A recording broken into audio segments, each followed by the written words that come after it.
Hello and welcome to the Real Talk in the Rock. I'm your host, Jonathan Thompson, and along by my side is Cedric Daly.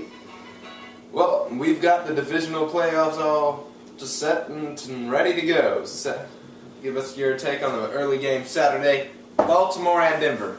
In Denver. Mile High City. I'm picking Baltimore to take this game home. Really? I'm thinking that they're going to win. Emotionally, they're there. I mean, the team's fighting for Ray Lewis. They want to win. The defense is there. They have everybody. This is last week against the Colts was the first time they had all their key defensive players. I just think they're going to come up big here in Denver. You think that? So they just got these key players back. Ray Lewis just come back. He didn't even intercept a ball that hit him in the stomach. You think these players are ready to take on the Peyton Manning? I mean, it's the Peyton Manning. I mean, is Denver's offense really ready to take along the Ravens' defense as a whole? Terrell Suggs, Ray Lewis, Ed Reed. A Denver offense who has won. All they've done is win. I mean, they play in the weak AFC West. I mean, he hasn't really. The Colts. Denver Broncos haven't beat up on any of the playoff teams they have played. New England. And the Ravens have. The Ravens have been injured throughout the year. They are here. I think they win. I don't think Peyton Manning's really. So now that they've got their players back, you think they're going to win? I believe they can pressure Peyton Manning. I believe that their defense can cover on the back end, and I think they're going to beat Denver. Give us a score. I'm going to go with 21-14. They'll win by 7. No field goals. No field goals. No I think they're going to win by 7. Straight up game. I have not seen a game in a long time without any field goals. Well, that might just be me. All right. I mean, there are going to be plenty of extra points. All right. So the late game Saturday. This one at 8 o'clock on Fox. That's Eastern time, of course. Green Bay at San Fran, a Week 1 matchup that I'm sure Green Bay fans are ready to see what happens, as San Francisco's changed a lot. New quarterback, kind of a new system. Colin Kaepernick in there. Give us your take on that one. I'm taking San Francisco, even though Seattle. Whoa. Even though Green Bay has all their key players back. They do, but Aaron Rodgers has wide receivers everywhere now. I believe that playoff football is going to, with San Francisco, they're going to run the ball. I believe Colin Kaepernick can handle it.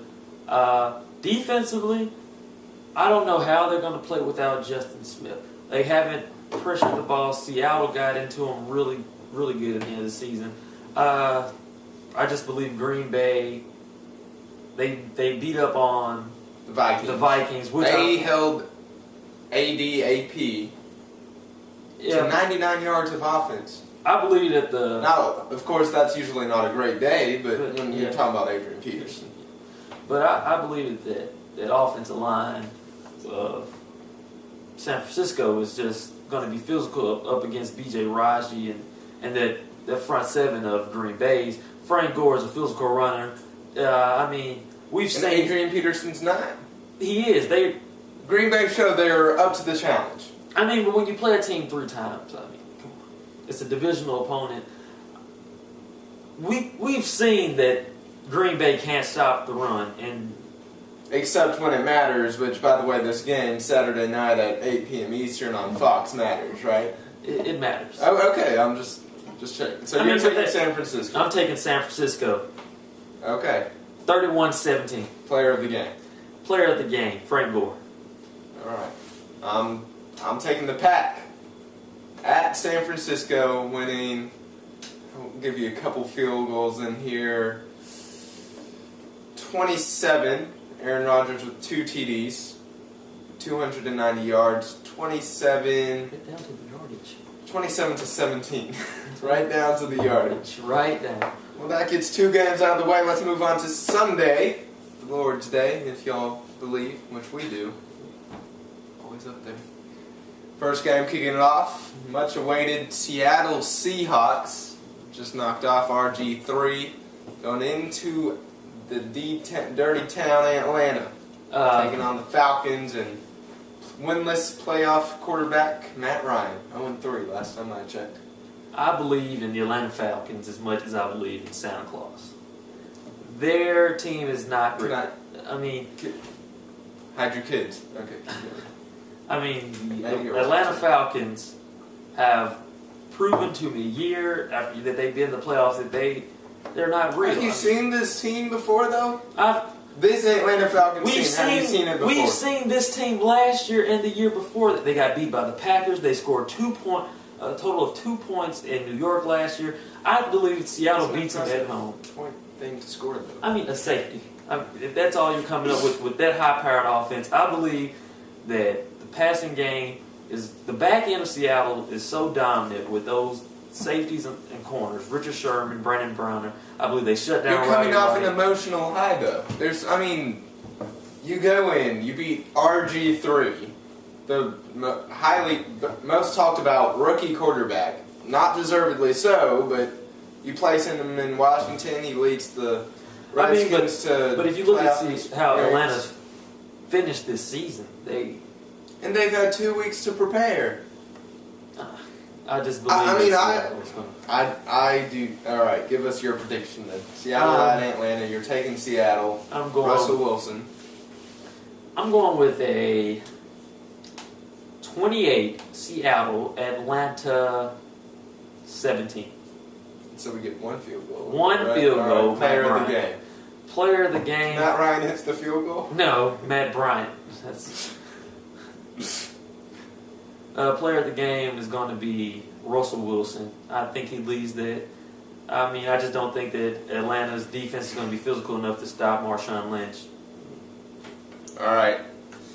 I'm torn between this game, honestly. I think it's going to be probably the best game of the whole weekend for me to watch, because I don't really have a particular interest in any of these teams, and I just think it'll be the closest game.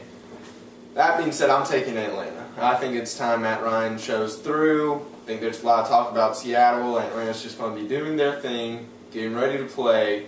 Tired of all the bad talk about them, tired of all the hype about either Seattle or Washington, whoever they were going to play. I say they come in with a chip on their shoulder. Matt Ryan, unbelievable game, proves the doubters wrong. I'm going 3 TDs, 250 yards at least for Matt Ryan. I like to give yardage so I can take credit for it later on, which y'all will see when we cover the conference, the conference championships. And Atlanta wins it 31. I'm going to give Seahawks 27, but it's going to be 31-20.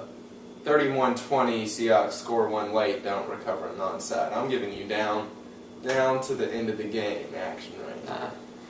We got 3 down. Now we move into your favorite team, the New England Patriots, taking on the surprising win for some people to say Houston Texans. Houston thought they'd lose to the Bengals. I thought they would lose to the Bengals. But Houston at the end of the season has really fallen off. Losing to the Colts, their defense on the back blown end out by New England. Blown out. Lost 3 of their last 4 going in. Their defense on the back end, which is covered well, and really haven't been able to get pressure. It really all started when Jacksonville, they lost, of course, they beat Jacksonville, but you could actually see then that there's something was going on. The game against Cincinnati was close to the end. Could have went either way. But they pulled it out. They did. You got to give them credit for it. Second year in a row now. I believe that if they play the same as they did against Cincinnati in the first half, I believe New England beat them like a drum. Which they already have. Yeah, that one didn't matter as much. Going down and not executing at the goal line, not scoring touchdowns, settling for field goals. Foster ran one in, though. Foster was a bright spot. They got him back to running the ball. Which is going to be very key in beating New England. They will have to run the ball. It's going to be cold. Very cold weather. Yeah, the dome team going up to the north in the cold. I'm going to take New England 35-24. Another one field goal game. I believe it'll be a better game than the first matchup. I think the New England's defense on the back end with Aqib Talib, I believe they'll show up pretty nice. I think New England's just too balanced, really, for this Houston defense that's been struggling. Don't think Houston has enough offensive firepower right now to match up with what New England's going to do. No Gronk the first meeting. Yeah, and so, I mean, they're going to pass the ball underneath. They're going to run the ball. They're going to open it up deep. I mean, it's going to be a good game to watch, but it's not going to be a nail biter to the end. New England probably pulls away second, third quarter in my eyes. I'm going to say I like the 35. I like the 5 TDs. I think I'm going to give.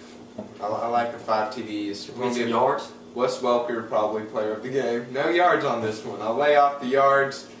Taking New England 35, Houston, what did you say, 24? I really like that score. 35, Houston 20, how about? I'll give Houston 2 field goals. And so then, that leaves us with the conference matchups. So you see that being, who do you see that being? New England and Baltimore, and New England, of course. And then we'll have San Francisco at Seattle. That's a team in the same division, and I believe they'll lead us up for a good conference matchup. Yeah, so who do I have? New England at Denver, and then I have Green Bay at Atlanta. Yep. And so, good matchup's gonna, maybe not this weekend, maybe 1 or 2, but probably TV ratings will probably be down from that great game of Seattle and Washington, but should tune in and watch them, never know what happens. I mean, we're just talking up here. But that's it for our show. Be sure to check out therealtalkingtherock.blogspot.com. Email us at therealtalkingtherock@gmail.com with any questions, or if you want to comment on the show or even be on the show. We can work that out. We will fly you down here. You just have to pay. That's all from Little Rock, and enjoy your divisional playoffs.